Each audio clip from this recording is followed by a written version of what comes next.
Hello! Today we're talking about why it's important not to wind your yarn too tightly when you're winding your own ball. I have a video on how to hand wind a ball of yarn. I'll put it in the card. And this is an example of Bernat blanket yarn that I hand wound into a ball. And this is an example of the same brand of yarn, it's Bernat blanket, that was donated to charity that somebody wound into a very tight ball. Now, the main difference, how you can tell, is if I squish these both as hard as I possibly can. See how much farther my thumb goes in? Now I'm right-handed, so I'll just switch these around to make sure that I'm just not stronger on that side. So we squish hard as we possibly can.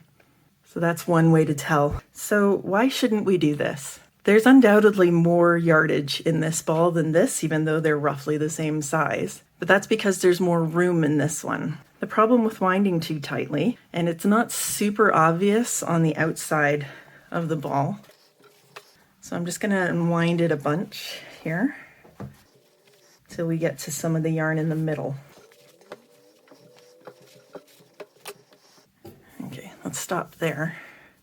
Here's the yarn, and you can see it's kind of crinkly. I don't know if this was maybe knit up into something and then was frogged, but it's quite bendy. I'm going to take some out of the middle of my ball here.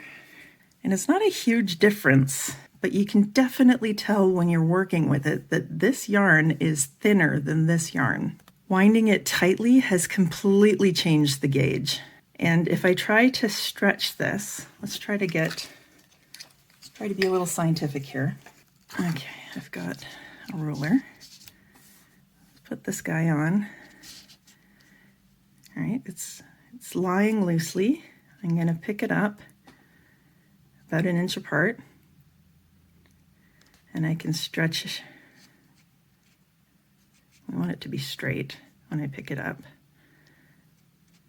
And I can stretch to like one of those ticks on the side. What is that? That's 1/8 of an inch. So we do this one. This isn't a particularly stretchy yarn, so it might not be the best example. So what have we got here? I can stretch that 4/8. So the first one was 1/8 on each side, so 2/8, and this one stretched 4/8 of an inch, a half an inch. So this one we can say is twice as stretchy as this one. And again, this isn't a very stretchy yarn to begin with. So again, this ball of yarn was donated to charity. So I don't know who actually wound this, but it is wound entirely too tightly. Now you're probably thinking, I wind tight balls of yarn, but I use them right away and I don't have this problem. And that's fine. If you're not having this problem, don't worry about it. However, if you wind your ball too tightly and then you stick it in your stash for several years before you pull it out again, this will be a problem for you. So check out my video on how to wind a center pull ball so that it doesn't bounce all over the room while you're using it. And make sure you wind loosely. I put a couple of fingers under the yarn before I start winding to keep it nice and loose, especially in the middle. Thanks for watching.